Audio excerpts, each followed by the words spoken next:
Alien Romulus is the seventh goddamn entry in the Alien franchise, and honestly, a lot of fun. That said, there is one thing in this movie I think really hurts it. I want to talk about it and how it could have been executed in a way I think would have been much better. So that said, this video is obviously going to have spoilers. Let's do this.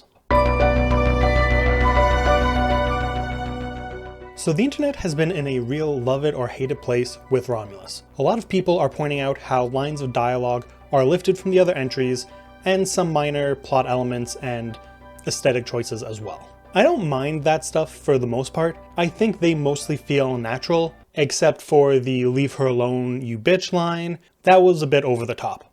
Honestly, if they just made it "leave her alone" and sort of brought down the intensity of the line read, it would have worked a lot better. Like I said in my Letterboxd review, and you should be following me there by the way, I liked how each sequence had a good sense of tension within itself and built off of each other nicely. Honestly, even when the scenes without tension came around, we never lost momentum. Seriously, I think this could have been one of my favorites of the year, something I don't really do with big franchise films anymore, and it would have made probably the top 10 if it wasn't for the inclusion of a reanimated Ian Holm.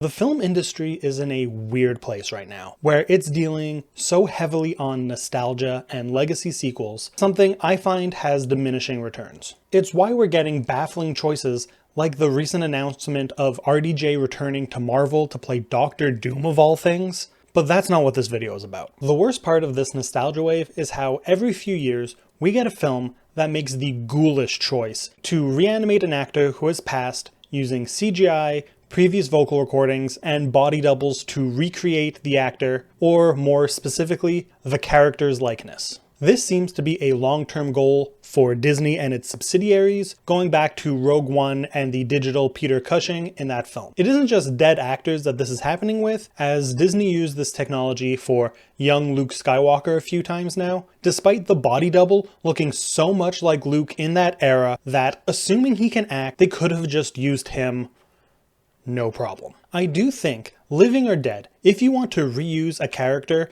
that cannot be played by the original actor, the move should still be to recast. It's worked for decades of films before our current era of CGI, and I think more of the audience can adapt to a new actor in a role than there are people who would be upset by weird CGI faces. It does feel a lot worse though when they do this with actors who have passed. Even if they do this the most ethical way possible, getting the person's family to grant permission to do so, which as far as I can tell they did with this film, it does just feel wrong. Permission to rob a grave still means you're digging up a corpse. I hope that didn't come off as insensitive. So, in Alien Romulus, they recreated Ian Holm as one of the film's synthetics, and essentially the villain of the piece. There are two ways I think they could have executed this plotline better.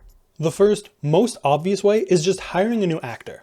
Like I said, that wouldn't anger people at all. Even more so because the character in this film isn't even Ash from the original, but another synthetic named Rook. I understand that they were trying to convey that they are the same model and have similar shady motives, and giving them the same face would double down on that, even working as a shorthand to avoid exposition, but honestly it doesn't matter. At this point in the franchise, we understand that synthetics can be dangerous and shouldn't be trusted.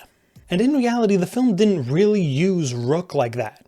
And in reality, the film didn't use Rook looking like Ash to cut down on exposition, so it doesn't even matter. They could have just cast an actor who has a young Ian Holm vibe, dress him up in the little costume, and it would have worked. We would have gotten the shorthand. Also, if Rook wasn't such a major player in the film, they could have just left him in the shadows. Early in the film, before Rook regains consciousness, where the body is laying on the floor in the shadows and Rain pulls that chip from it, that I think works really well as an Easter egg.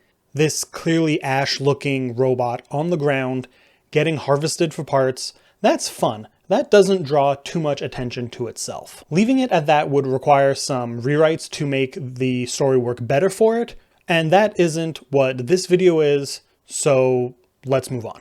That said, let me know if you want a Romulus rewrite video at some point. My other thought Taking a step further from just recasting would be to melt the shit out of Rook's face. The body is already torn up from the xenomorphs, so why not just take that to the face? Then, with no flesh covering it and a digital effect done on a voice by someone who sounds similar to Ian Holm, you can still have that story told the exact same way without much change. Hell, let's build off that. If you're using a voice that sounds like the original actor, you could even go further and say that it is Ash. Either by saying they somehow recovered his head, or if you want more body stuff, say his mind and memories were recovered by Mother to get more information on what happened on the Nostromo, and he was put in a new body. You could even have him go in a direction where he's an AI that has been uploaded to the station, and then gets put into Andy, so that the two personalities in the film are Andy and Ash fighting for control over the body instead of two different versions of Andy. All I'm saying is there is a ton that could have been done instead of a recreation of a dead actor. It's not like what they did was the only way to tell the story of the film, and even if it was, they could have told a slightly different one. And on top of that, they could have just done like two androids both played by David Johnson. I think he could have ate that up. But if you were to do that, you really would have had to have rewritten what that storyline is. And in particular, you'd have to make sure not to have it step too much on the feet of what Alien Covenant was doing. So much of this movie was a lot of fun to me, even with all the fan service moments, and I know I'm not the only one who thinks so. They absolutely nailed the aesthetic, that retrofuturism from the original, and the world building in the first act in particular was extremely interesting. It's just like I said, I find it ghoulish, and I really hope the studios see this backlash and stop trying to get away with this stuff in their movies, because it is hurting them a lot more than the hit of nostalgia is worth. And I know Ian Holm's family were apparently excited about this and happy with the result. Yeah, that is good for them. I'm happy for them, and it's good they actually gave permission for this, but the real issue is how it is setting more precedents for companies to try and steal likenesses and use them without permission. You know, that whole thing actors were striking against last year.